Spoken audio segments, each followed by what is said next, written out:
Hi, welcome to the latest edition of the Wellbeing Show. My name's Noel, I'm your host. And just to let you know, as you know, it's a pre-recorded show that goes out every Wednesday evening. So if you've got any questions, drop me a line on WhatsApp 07506 319 745. Don't call me because I'll probably be out doing something else. So it's not live, even though it looks like it. But send me a message, I'll pass them on to our fantastic guest. Who is Essi, who's joined us today, who, oddly enough, I met at a yoga class. Yeah. And I was just being my usual. I'm the guy in the class who's like the guy on the bus that talks to everybody. So I'm the one that talks to everybody. So this old bloke goes around making friends with everybody. And Essie was one of the few people who didn't run a mile, and we started chatting as well. So good for her. It turned out Essie's a coach, which is great. We were just beginning, but I have to say, I'm going to find out more about Essie in this show. So it's live for me, as it were, in an emotional sense. Welcome, Essie. How are you doing? Thank you. No, thank you, Noel, so much for having me. And indeed, what a beautiful interaction. I mean, to just go to a yoga class and, well, you come to know as we start this conversation, I'm all about connection. So I'm usually the one Yeah, going and connecting. So when yeah, someone approaches me for connection, I welcome it. So it was yeah, really, really yeah. lovely. Did we first meet in the boxing class? Yes, we did. I Yes, we think we did. did. And Yeah, we were like very yes, high energy. I was high that's energy right. up front. And you're like, Yeah, hey, that's right. appreciate your energy. I was like, thanks, let's go, let's do this. That's what it's about. Which is rather amusing. But it's also, I was interested today. I saw a report by the BMJ about yoga. There's new research out about exercise and its role in health, but more importantly, its role in mental health. And this specific piece of research, which I was really interested in, was looking at exercise as a primary treatment for depression. So when people already have depression, what would you prescribe for them? And we think about it in terms of cognitive behavioral therapy, which is superb. We think about it in terms of medication, again, which is superb for the people it works for. And as usually as part of cognitive behavioral therapy, you would have a prescription of doing some exercise. They call it behavioral activation. Mm. But rarely do we think of exercise as a primary prescription for the treatment of things like quite serious multiple episodes of depression. And actually, the really interesting results were showing, I'll send them to you, you'd be interested. The results are showing that the top treatment for depression, just using exercise, is dancing. Yeah, who's surprised by that? Not me. Nope. Right. And the one that did surprise me, which was I found very interesting, was that using yoga as a treatment for depression is more effective for men than women. Now that did surprise. You're surprised by that as well, aren't you? Yeah. It really surprised me when I saw that. There's still more research to be done, but I thought it was a really interesting thing. In fact, women get more sort of mental health benefit from pumping iron, it seems. I think So, that's very interesting because when isn't it?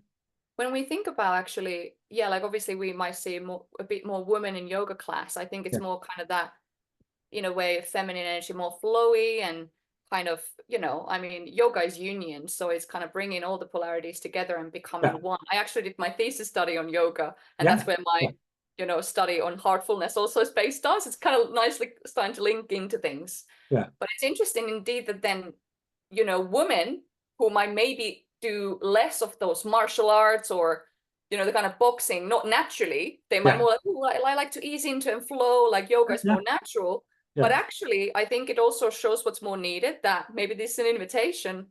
If you're someone who recognizes as a man, maybe go and give it a go for the feminine or a dance class or yoga and see what that actually gives. It might give more space for men to just be with their emotions. Yeah. Also for women who might more naturally do maybe that kind of activity, like, you and I, we do boxing. So like for me, boxing, if I'm frustrated or angry, Yeah. and sometimes as women, maybe we're like, oh, we should not maybe express anger. We should kind of keep it cool sometimes. So it's like, hey, go to a boxing class, leave it there, leave it to the back. Like it can be the healthiest thing. Yeah. So I think And it's I can interesting. vouch for the fact that when Essie kicks off, it's serious. So watch out.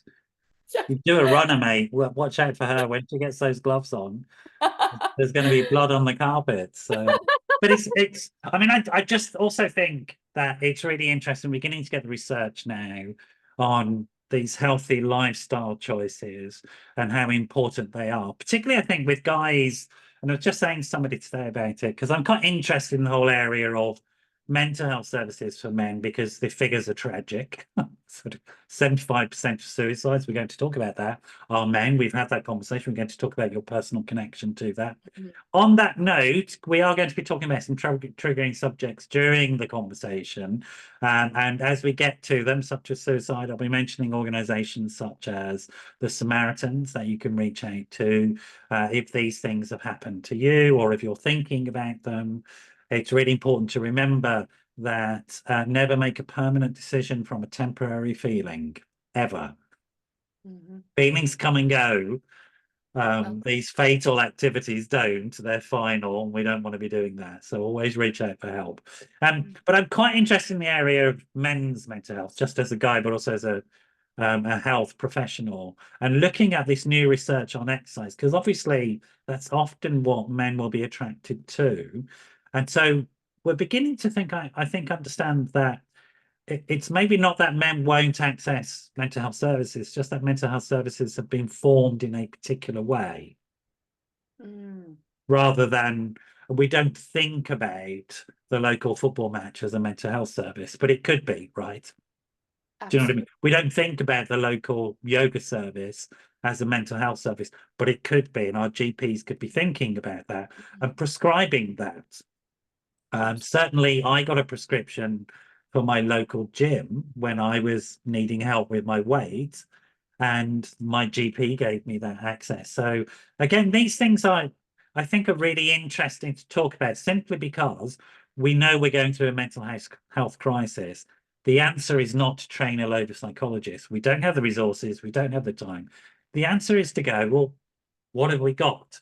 Which I think neatly will come to where your area of expertise is about approaching that. Before we get to that, though, and the heavier subjects, let's talk a little bit about your background, if you don't mind. Am I saying your name correct? Essi Auguste Virtanen. Yeah, Essi Auguste Virtanen. That's correct. That's right. That's not Bow a name, an East End London name, I'm guessing. No, the name originates. So I'm from Finland originally. Okay. Yeah, and well, the middle name is German. My mom is half German, so I have a bit of German blood in me as well. So the middle part is German. But yeah, a little bit about me. And actually, I love that you bring up the men's mental health. I've had actually a lot of discussions about it. So then again, this is Well, I another. know you've got a very personal connection to it as well because of your brother, and we'll come to that. So Absolutely. we've a really important conversation coming up. I'd like to get to know a little bit about you, though, and so would the people who are listening as well. Absolutely. So yeah, so originally from Finland, and my background actually first is in journalism. So I spent 4 years in the US. So my background is actually in storytelling. And back when I was in the kind of journalist and kind of, I still do freelance content creation. Obviously, you know, I'm an author, wrote my books, I coach others to write their stories. Stories, I think, are really at the essence of who we are. And I'm more of a storyteller than anything else. Ever since I've been a teenager and writing stories, stories are everything. We all have a story we live. We have a story that we tell ourselves, and we have a story that we want to create for ourselves. So, and I was always fascinated by, even during my journalistic days, to dive into the depth of how people ticked. So features journalism and getting to know people and writing long term and having these kind of in-depth interviews. And then 2017, when I lost my brother to suicide, that was really a moment for me understanding how is it possible that someone who is first year university students has a life ahead of them, and I was just finishing up university, so smart, intellectual, amazing human being, obviously flipped everything around in my own life, in my family's life, something you would never think about. You only like see in movies, right? You see this stuff in movies, and then all of a sudden the movie, that story is mine. The bizarre thing is the month before my brother died, I actually covered another suicide story within our campus that happened. And that was just foreshadowing, like preparing me that I was interviewing these, you know, it was a lacrosse player and interviewing everyone, understanding dynamics. And a month later, I found myself and my family being in that same position. It was a bit of a Was it bizarre. just you and your brother growing up? So there So I was have another another brother. sibling? You have another Yeah, brother as well. so I'm the eldest, and then Esa that we lost, he was 4 years younger than me. Then I have another brother who is 10 years younger than me, 11 actually. Yeah, so he's the youngest. Yeah, It's so I have it's two very little. sad. Tell us about Finnish culture and Finland. And I know a little bit, but I sort of don't imagine many people do, because it's a very interesting culture, very interesting country. It's very beautiful. Mhm, And but it's also been the point of a lot of conflict mhm, over mhm, the years, and currently in the news because of the Ukrainian war and joining NATO and things like that, and mm, the sort of Russian border. So can you mm. give us an insight into sort of Finnish culture and Finnish, your experience being there, and what you brought, why you came to the UK? Yeah. I mean, Finland is obviously often rated as one of the happiest countries in the world. Yeah, So that is the interesting thing. But I think also what is very real about and kind of staying on this topic, kind of even the weather, the intensity of dark winters, yeah, and also, and we have something called sisu, which is by research, it's defined as embodied fortitude. Like even back in the day when we were years and years ago, we shared the border with Russia. We were in the war with the. I'm not a historian, so please no, don't quote me on this. But when back in the day we were in the war with Russian, and we actually beat them, us very small country, and actually being against the odds with the Russian forces. But what we knew best was the weather, the nature, how to work the elements, which I'm very fascinated by. I feel like nature and the four elements and everything really connects us who we are as human beings, and hmm, us actually being, and that resilience, that sisu, embodied fortitude, also is very much, well, in me as a Finnish person, but also, with my mom and dad, what we've been through as a family, embodied fortitude. sure, And it's kind of like what I like to say, even like after my, I love to share the story, actually just naturally coming to me when after my brother passed, my mom just said like, oh yeah, me and dad, we went on that walk. So me and it's very common. We walk a lot in Finland. We go on walks like once or twice a day. It is a common well-being habit, also part of our culture. And obviously forests and lakes, country of thousand forests and lakes. We have a beautiful scenery. But I remember after my brother passed that I remember my mom saying, yeah, we just went on that walk. We go on that walk. And I think that's a good example of that embodied fortitude and sisu and resilience. yeah, Like we lost our son, but we are gonna go on that walk together. We're yeah, gonna keep on going. And for me, at the time when my brother passed, I was actually in London doing a CNN internship. Dream come true, journalism oh, student. I got an oh, internship with CNN. I was in the States and then flew to London, but my family was going through, this loss in Finland. And my mom told me, no, you gotta go. This is a dream come true for you. yeah, Go, like you're gonna regret this if you don't go. And big blessing, I thank for my mama for that. And I think that was what I needed. But what I faced is that I was alone in London. And for me, what came to me was bit of a spiritual, was kind of like a whisper. I am a spiritual as a person, but I just like everything happens for a reason. I was like, I have no idea what the reason is. But then I started like having this mantra, keep connecting, keep moving. Just keep connecting, keep moving. Keep sure, connecting, keep moving. And with my mom and dad, we went on that walk. We just lost a son, but we're gonna go on that walk. We're gonna yeah, connect together and we're gonna move together. yeah, And for me, I was like, okay, anyway, find a way. And this is really at the heart of everything I do, my community and my coaching. Let's find a way for you to keep connecting and moving through the emotions you're going through and in your life to your yeah, most powerful sure. way of being. Um, That, which is a fantastic survival strategy, because I wonder, in terms of like thinking about your family and what was happening there, because this, this thing seems to have come out of the blue, no real indication of what was going on, which is often the story with guys and yeah. suicide. It really is that people weren't aware, genuinely weren't aware. I mean, it's one of the reasons why men make up such a high number, because they often don't talk about Mm. the stuff that's leading up to it, so they're in Mm. a very dark hole and just feel like they can't get out. Mm. Whereas if they learn to talk sooner, it can be helped, right? Mhm. Um, what was the response of the community to this? I mean, in terms of, because Finland is known as one of the happiest places, the well-being, high levels of well-being. I wonder how it sort of the resonances and the ripples within the community back there, what that was like. Yeah, and I love that you bring that up. And I'll come back to properly introduce myself, because everything I am is about connection and community. Yeah, So that's beautiful about indeed how I can speak for myself mostly, and only what my family has told me, because I was not in Finland that time. But yeah, I remember that, you know, family, friends, and people showed up at the doorstep and supporting. For me, it was just endless cards, flowers, like people you would not think about messaging, showing up, which is beautiful. And luckily, well, I was in the States and in college at the time, but I had great mentors and teachers who I remember on the day that my brother died, I just went and told my mentor, my journalism teacher, literally 5 minutes, like I don't know, in an hour, walk into her, actually said it by word. Okay, right, my brother died. It was suicide. This is what happened.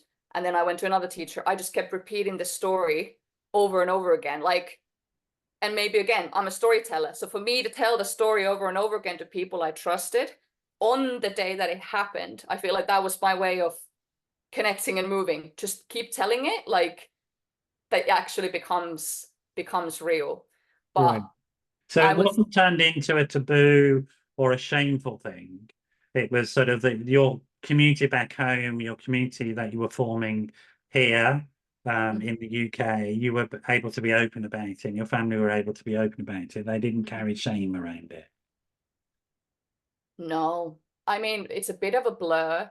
It was 2017 that it happened. Sure. So when thinking about that time, it's a bit of a blur, even remembering some things, which is very Yeah. common for grief and the shock of it all. Yeah. I don't remember being like that there would be shame about it. It's an interesting question. I've never thought about that. I've never been ashamed. There's I've a lot of shame in the UK around it. And I was in the States at the time, so I was Yeah. obviously, so it was quite interesting. There was no shame. I mean, honestly, I just experienced such hug of love and Wow. support. Great. And that kind of brings me nicely, if I may, just kind of Yeah. introduce what I'm about. So obviously I did the journalism, and then I did my master's in applied positive psychology and coaching psychology. So what I realized, I did my thesis study for my undergraduate. I actually wrote an investigative piece on mental health issues in college, because I wanted to make sense. Why is this happening? Not just suicide, but depression, eating disorders, the other, like what was happening actually in the US at that time in higher education system, because I wanted to make sense. Why did this happen to my brother? Why Right. did it Okay. happen to the lacrosse player that I interviewed a month before? Sure. Why is this happening? It was why is one of my favorite words, and it's one of the most powerful words I think that I ask as a coach and Yeah. also as a journalist. So why do you do what you do? Why this? Why that? And I was just, why is this happening? So that was my first way of making sense of it. But then I realized I'm always going to be telling stories, writing stories, interviewing people.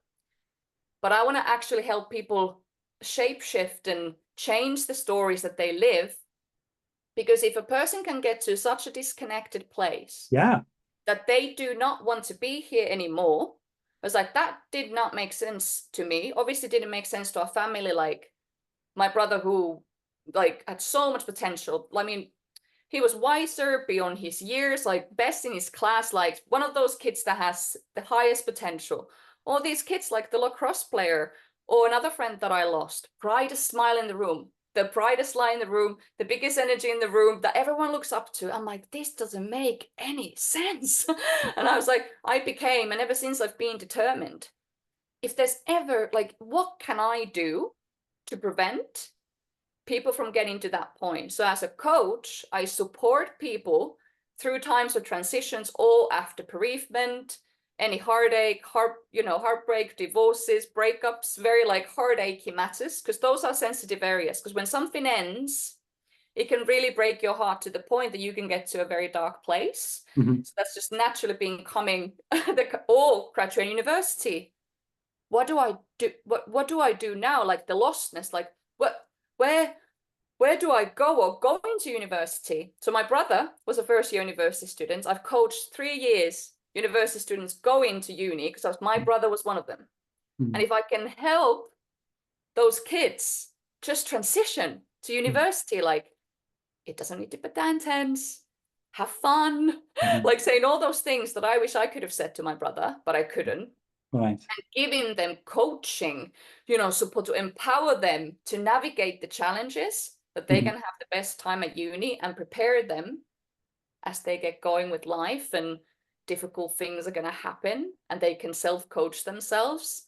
So Oh, tell us about the psychology qualification. So you were in journalism, story making, storytelling, collecting people's stories, and then the story happens to you in a sense. And you were then wanting to make sense of, why is this story happening to me? I'm not an observer, I'm a participant now. And where did you study again? Where was it that you studied? So my master's it's applied positive psychology and coaching psychology degree in University of East London. Okay. And why did you choose that? What was the sort of thinking behind that in terms of positive psychology? What is positive psychology? Just explain to people what that is. Absolutely. Great question. So first of all, positive psychology is the science of well-being. So if we think about kind of the traditional psychology, like in your case, psychotherapy, that you are kind of I like to see the mental health as a kind of a scale. So we have like Right. in the middle, languishing, here is flourishing, and then there's someone who is actually very clinically, very mentally, mental ill health, and they Yeah. need someone like yourself, psychotherapist and therapist. So positive psychology is really helping someone who might be in that languishing, kind of functioning, everything's okay. They're not really clinically in any of those mental ill health states Yeah. yet. Coach, positive psychology coaching can really help. Can I help a person to thrive? So Sure. from that languishing, everything's okay, could be better, it's all right. And so can I actually help someone to thrive? And the reason why I chose this science, so it being, science of well-being. So Yes. when sometimes we look at, not in a way like, okay, what's happened to you, and navigating like mental health conditions, is that what is right with you? What are your strengths? Physical activity, mindfulness, spirituality, embodiment, all of these wonderful topics, post-traumatic growth, like after bereavement, all of these topics. Oh, it was just, I could speak about it endlessly. But why I chose this was actually that I was in LA at the time. My visa was running out. This was back in 2018. So a year after my brother passed. My visa was running out in the US, and I was like, okay, what do I do? And I somehow just found in a wide universe internet positive psychology. And I was like, I'm pretty positive. Literally, that was my reaction. Yeah, yeah, no, I get it. Oh, I get it. positive. Well, that looks fun. But then Martin Seligman, who was the founder of Yeah. positive psychology, he said that, that they had, but like by 2050, they want to have like 50% of the population being that we get them in a state of flourishing. I was like, oh, what a excellent, ambitious Yeah. goal. Yeah. But then my brain went, so if this leader of this positive psychology movement, which is all about well-being and helping people to thrive, 50% of population to get to thrive into flourishing, that means 50% of less suicide. I mean, Yeah, yeah, this without that, the prevention is always better. Absolutely. Tell us a little bit about, because people may not understand the difference between the two, because you've got this very sort of American rah-rah stuff that happens, only think positive thoughts, which I would often label as toxic positivity. But positive psychology is nothing to do with that. So can you just describe the difference and what you mean by well-being? And I would just say for people listening, well-being is not a trendy term. It's actually a really important medical term that people understand, that well-being is evidence to produce really positive outcomes in life, sort of mental health, physical health, a sense of well-being. And we know how people get to that well-being. And there is a science, and positive psychology is evidence-based. It really is. Unlike the pop psychology on Instagram and all that nonsense about you just need a few self-affirming thoughts, that's not what we're talking about here. We're talking about something much different. So tell us a bit about what your understanding of well-being is and positive psychology, and how it differs from, say, toxic positivity or only thinking positive things. And Yeah. that's a very good question, because often we can hear this like, oh, it's the live, laugh, and love psychology. I've Mm. gotten that sometimes, and Yeah. it's really good to touch base on that. And that's the thing. I mean, and I think it's really good to be transparent about, like, it's very different, like difficult to measure well-being, Yeah, because how do you measure happiness? And I yeah, was just on campus at University of East London this week, and they did an updated presentation about what positive psychology is, and we were discussing this. It yeah, is not easy to measure, because we are such multifaceted yeah, beings, and so many factors are gonna affect our well-being. But well-being for me is really like, are you, and how I look at it is like, holistically, are you well? So mental health, so brain health, in my opinion, how is your brain health? But also positive psychology looks at the body, embodiment, physical activity, yeah, mindfulness, spirituality, something kind of beyond ourselves, what we believe in. And I think it's looking like holistically us, how are we well? yeah. But actually, the longest study that's been done about happiness is the Harvard study. When did it start? In the 40s? Hmm. Don't quote me on that, around the 40s. But that actually, what that measured, and it started with like measuring Harvard men, and now it's like gone on like generations. Yeah, it's the alumni study. They've done a lot of psychology research with that alumni Yeah. study. Really And amazing. actually, and I like to quote that kind of as an example of well-being as well, that what they found out was kind of the longest term um, factor for not just happiness but fulfillment, and actually to be well in human beings and in our lives. So having long-term health in Yeah, all the ways, whether it's physical health, decreased physical health conditions, or brain health, yeah, was actually meaningful social connections. yes, yes, yeah, And that's actually brings what I'm doing, which is all about, I coach people to connect to themselves. yeah, So my study was about heartfulness, which is based on mindfulness. So actually, are we aware what's going on in the present moment, but also connecting to yourself? Who am I yeah, after I was my brother? Who yeah, are you after you've gone through X? yeah. Making sense and connecting with them, then connecting with others, community, so meaningful social connections, and then that connection to something higher. So that's really the What base of. It's interesting because I mean, I've just recently watched Civil War. I don't know if you've seen that film yet. The sort of new film about a modern civil war in the US. And it's taken from the viewpoint of some photojournalists, some journalists that are following this war. And it's from that viewpoint, and it's presenting journalists. And I bring it up because of your journalism background. It's presenting journalists as a disconnected observers who gradually dehumanize themselves because of what they witness. But you have the opposite. You were witnessing and experiencing something that humanized you as a journalist, and you got really in touch with yourself. Why do you think that happened as opposed to you went, I'm going to disconnect? What was it that was sort of got you to think, no, I mean, you saw the course and you went, okay, that'll do. I like the name of it. It's sort of, but Yeah. your heart took you somewhere. Why do you think it took you Mm, in that direction, do you think? I love that question. And kind of going back to what like positive psychology is and the Yeah, well-being factor, it's like well-being and like, are we well holistically? And I yeah, was like, if someone gets to, it's interesting because for me there was just like no other option. It goes back to the sisu, the embodied fortitude. yeah, Keep going. exactly. So I was Exactly. like, you know, I think it is interesting, and one of the I'll tell topics you that, why, because I'm yeah. absolutely fascinated by people who experience tragedy, but then they turn it into something that helps the world. Mm, I have so many people come on this show who do it all the time. And I'm not saying that that's the model of life, because I think, just getting through a day sometimes is good enough, right? mm, Sort of mhm. getting out of bed and brushing your teeth sometimes is good enough. If you can do that, you're a success today. Well Oh, done. that's so Seriously. And you understand that. You understand that completely. But mm, you have transformed this tragic thing that's happened to you. And you're still a very young person, as far as I'm concerned. I mm, know you're an adult and all that sort of stuff, but I'm an old guy. And to me, you're still a young person and you've experienced this tragedy at a very early age, but you've transformed it and you are working at transforming it. And you're mm, doing what we know works, which is helping others. We know that I help myself if I help somebody else. That's the bottom line here. But I'm interested in why you have that transformation as opposed to I'm mm, going to withdraw, and where mm. that sort of spirit comes from. I think it just came from, and I actually do work around, I do like a workshop on why do you do what you do. So I love that you're going here. We're like Yeah. connected somehow.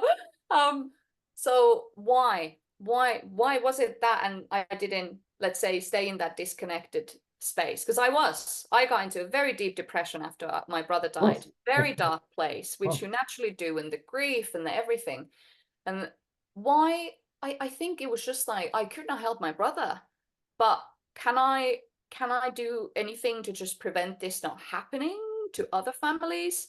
Like I just think it doesn't make any sense. This shouldn't be a thing. Like it's just suicide should not even exist. It's just for me, and I just became so fascinated, well, because I needed it as well. Like everything started because I needed it. I got to a dark place. I didn't have community. I was alone in London and disconnected. My family was in Finland dealing with it. They were together. I was alone. I was disconnected. And then I just found Tony Robbins on YouTube and like bring some sense into me. He was a big catalyst for me. Wow, like someone can speak like this, and okay, like I want to do that. Like if he can do this for me, maybe I can, it with my words, with my storytelling. So then I wrote the investigative piece.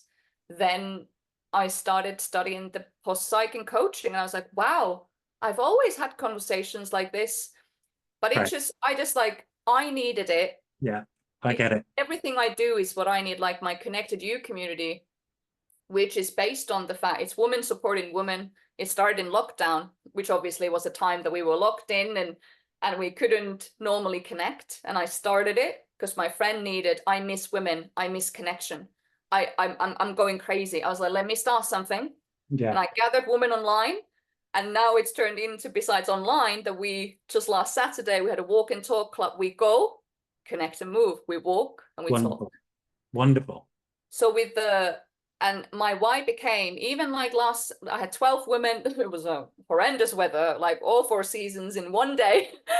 But how I saw, no, we're gonna come. We're gonna show. I'm like, wow, the weather is horrendous, and these women come. That's how much people need connection and being part of something. And just to be like, and how I always started is like, your heart is safe here, whatever you've been through, and let's normalize the question, how are you doing really? Because if I could have asked my brother, I'm going to get emotional, if I could have asked him, how are you really doing? And you can talk to me and mom. He always could, but for some reason he didn't speak to me. Yeah. Or mom especially, they were close. But that's how shows that you get so disconnected. And when there's ill brain health, that something just wasn't right anymore, that they disconnect fully. It was nothing on him. It was just poor mental health situation that he was going through. But I was like, if I can just ask anyone, how you doing really? Or this woman pair up and walk and they get asked that. Or I just tell them always, I see you, I feel you, and you're loved. And know that you always have a tribe here and you are not alone. Yeah. Because if people heard that more, this world would be a different place. And the Harvard study, meaningful social connections are the factor. That's why I do what I do, because I needed that when I was in London by myself, dealing with the grief of my brother. I wish I would have had someone to speak to or go on a walk and talk. Like, I lost my brother and I am absolutely destroyed, but I just need to be with people. I wish I would have had that. I actually never realized that before, now that I said it. Yeah. Well, often we realize things in conversation with each other, don't we? This is how we get to know ourselves, because somebody can provide a mirror. And if you don't mind me saying, I think you honor your brother superbly, and he would be astonishingly touched and proud of what you're doing, really without a doubt. And it's an extraordinary motivation. And it's really interesting that some people choose this type of motivation and some people choose another type of motivation, or are boxed in maybe by feelings. So I'm interested also, again, a slightly more technical question, why coaching as opposed to therapy? So they're different disciplines, they're connected. Some people think they're the same, they're not the same. But why did you choose coaching as opposed to therapy? Yeah. it's interesting because I have thought of since, oh, would I want to do counseling and therapy? No, you don't. I promise And you. because Stay away I've from thought that nonsense. and you know what it is? I love coaching because and I know there's different kind of therapies and how, you know, people Yeah. also I do mean, therapy, it but gets merged a little bit, doesn't it? yeah. Really, to be But honest. for me, what I loved about it is that I mean, I'm very like I'm an optimist and a high energy person. I was like, and I was like fascinated by, well, I'm very emotional being. Well, I've already cried once, so it's like I'm like, oh, can I wasn't sure if I had And I'll this. tell you a secret, Essie. Yeah. We're all emotional beings. Yes, we are. But It's I not just honestly, you, I promise you. so I didn't know if, yeah, I think like working with that intensity all the time, I simply didn't know if, oh, that might be too much for my being. But I was like, if I can grasp the people who are in that middle part and Yeah, prevent them from getting worse and actually go toward, because I'm such a goal-oriented person, and yes. then and I'm like, oh, the future and the vision. What's the story you want to create for yourself? I'm like kind of future oriented, like, oh, what's in the now? Okay, what's happened?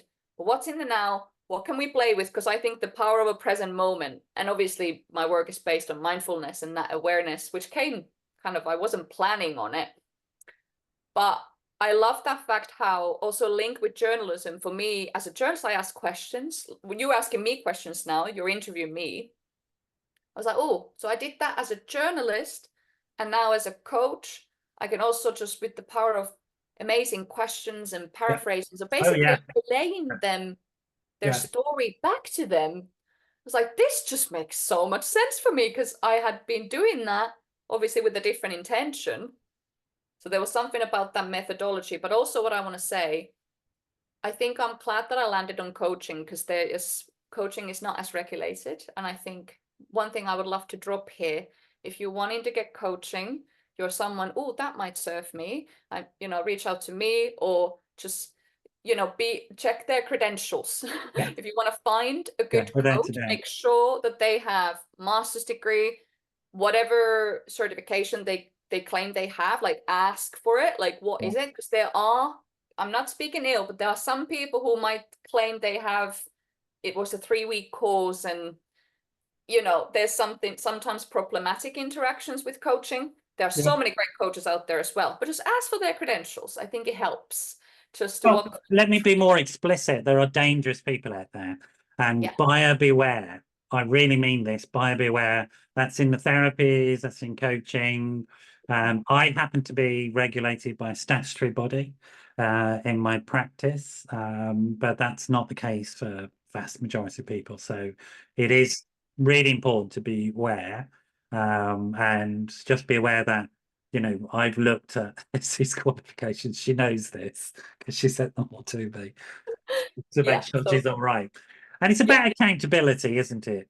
If yeah. something goes wrong, and something can go wrong even with the best qualified person, as a buyer of the service, as a patient, can you hold that person accountable for mistakes? And that's the bottom line, really. It But is.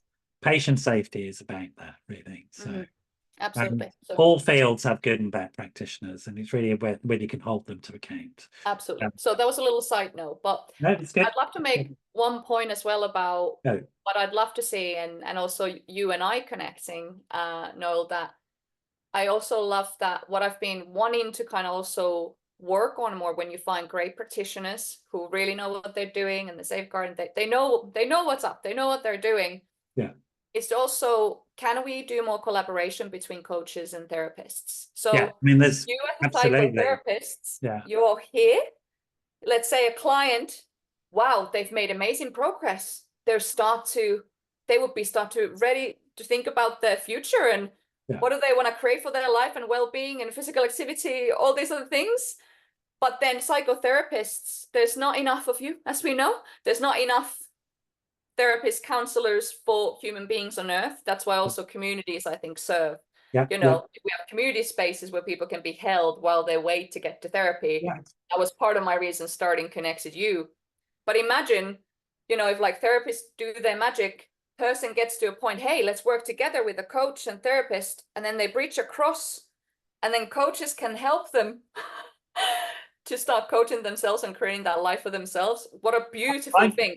I would go further, to be honest. I mean, I think maybe we have enough therapists, maybe we don't. I actually think that we have to do a lot more as a culture about making health more natural and just embodying it in our everyday activities. And there will always be people who need specialist interventions, partly due to genetics, partly due to environmental factors, etc. But we need to minimize that impact, and the way we minimize it is with people like yourself. So I prefer the investment going in that direction, to be honest. I love that. I And really do. I don't, specialist practitioners are great, but we need that prevention work to be happening. And also I'm going to make a political point here. You need to think about this, folks, in the upcoming election. Who is actually going to invest in that, making the world a better place? If we make the world a better place, our experience of it improves and our sense of well-being improves. Bottom line here, that's it. There's no secret. There's no magical formula. We live in a better world. We feel better. That's the way. And so just have to ask that question. I want to know about specifics around what you're doing. We've got a little bit of time left. So I'm going to ask you about your websites and the particular services that you provide. Just 1 second. But I also do want to just check in with you about mindfulness. And so I understand a bit about the coaching. Did you do NLP training, or did you do some other form of coaching training? Because Tony Robinson is NLP, isn't he? He's more of a sales. Yeah. So what I studied, part of my degree it was actually like coaching psychology. So we kind of learned about the different kind of methods of, what are the different kind of coaching methods there is. Yeah, NLP, narrative coaching, person-centered coaching. But basically at the base of it being that evidence-based. So what are actually the coaching psychology, evidence-based by research? How do you do coaching by evidence-based? So really with the basics. Really important to hear, folks. It's really important to hear. The other thing is about the mindfulness and how that came into your life. I can guess how, but please tell me about it and the role it plays in your work. Yeah. So the mindfulness, so that was just obviously when thinking of your thesis topic, you're like, all of these amazing topics, and what would I want to write about? And again, seems to be happening now that I tell my story. When again to the internet, what would I be interested in? And then I found the word heartfulness. Right. Okay. And I was like, what's heartfulness? And I've always been a bit of a road less traveled. And then there was like mindfulness-based work that's being done. And obviously mindfulness is more well known, and meditation and all of those things. But then I found this Eastern philosophy, how heartfulness about living it from the heart and connecting to the heart center, and how heart actually is more powerful organ than any of the other organs in the body. All of these things, I was like, this is just fascinating. And it's interesting, biologically, that's very true. The heart has an independent executive functioning. Exactly. Like the brain is the executive function, but the heart is also independent of that. It can make its own decisions, literally, which is really interesting stuff, isn't it? It's so, yeah, I got so fascinated by that. And then I was not encouraged to do it because nobody had done it. But when someone tells me, no, you can't do it, there's not enough done, but someone has to. Someone has to link this to, there's clear link to positive psychology because it's linked to mindfulness. I need to link you with one of my team because she's a cardiac recovery nurse, and she's studied the heart inside and out. It's extraordinary listening to her as she's helped people recover from open heart surgery and things like that. And can you imagine what that was? I definitely want to. Yeah. I will link you to after the show. You're just going to love it. Please. Similar types of energy as well. There must be something about somebody who works with the heart. Either you're drawn to it or it has an impact. What did you discover about the heart? Go on, tell us. It's such a fascinating thing. So, how do I keep this very short? So basically, I studied yoga teachers. So I interviewed yoga teachers, how they understand and experience heartfulness, because yoga, as we started in the beginning of this conversation, it means a union. So actually becoming really one, and there's all these things you can have transcendent experiences, so samadhi. So that was one of my themes that I found, like how yoga teachers experience heartfulness was connection to self, others, and something higher. So also connecting. So who are you at your authentic self? And you're all about being real. Your show is all about being real and authentic, connecting to your authentic self. And it started about, it starts with mindfulness. Because if you're not present, aware, I am now like, okay, what time is it? Present moment, because we can tend to live in the past and the future, but actually the only thing we know is the now. Are we actually in this present moment as we speak? But then who am I now, authentically as I am? You know, that whole aspect, and also those heart callings. So I found out that many of the yoga teachers were, oh, like, yeah, I just had this inkling. My heart was calling me to leave my 9 to 5. By the way, story of my life, I left my 9 to 5 in December, and now I'm just dedicated to this. So I just my heart call. So that's what my book is about, how I walk the talk. It's like the heart calls, or you have a feeling like, oh my God, I'm meant to do that. Like it's a feeling, but also heartfulness. Where do you feel your heart is full? With your family, in that yoga class, with the others. You're like, oh, I feel so good in my yoga community. Heartfulness is community, togetherness, being together, or something higher, your connection to that, something higher than yourself, experiencing your belief system. So this is all that I do, everything about connecting in those 3 realms. So the connected you community, Y is you, connecting to you, O, others, you, the universe. Great. So my community is all about that we connect in those 3 realms, and everything starts from mindful practices, mindful walking, mindful eating, meditating, and just sharing circles, heart to heart conversations. Wonderful. Vulnerability, putting your heart on the table. Beautiful. So I love the imagery, actually. It's really perfect. Wearing your heart on the sleeve is another saying. I don't know if you've come across that. yeah. But Yeah. it's saying here, this is who I am. I'm trustworthy and authentic. My feelings, my authentic self is out there.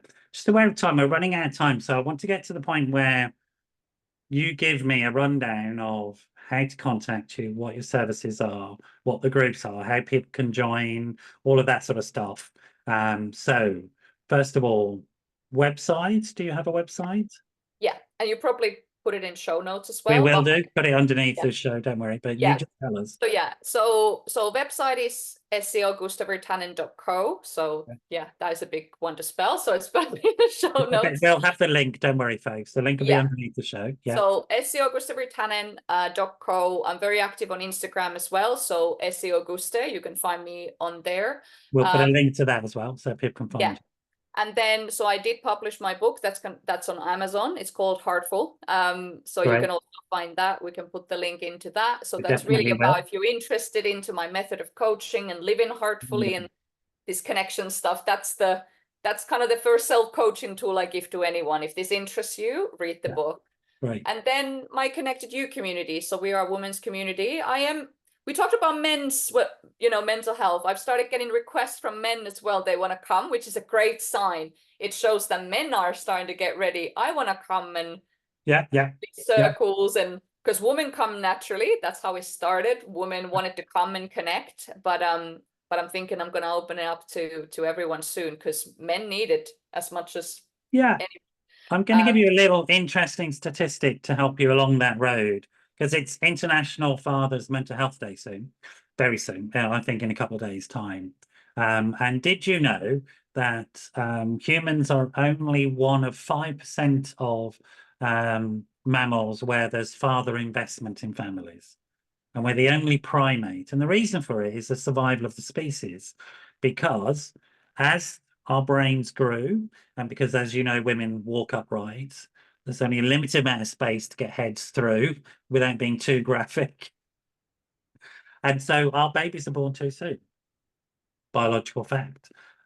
Born highly dependent and needing of lots and lots of nurturing, and therefore the species discovered that it wasn't enough to do what other species were doing, which was delegate it all to women, and you needed to bring in the men as well to be part of the family. Isn't that extraordinary? That's extraordinary. The survival of the species. And I do feel like we're coming back to that understanding that we are a family together.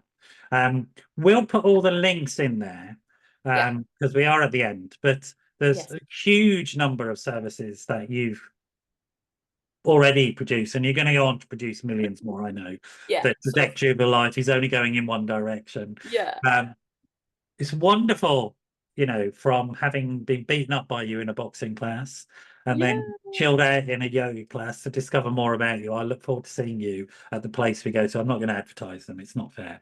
But I'll see you soon at another See you class. soon.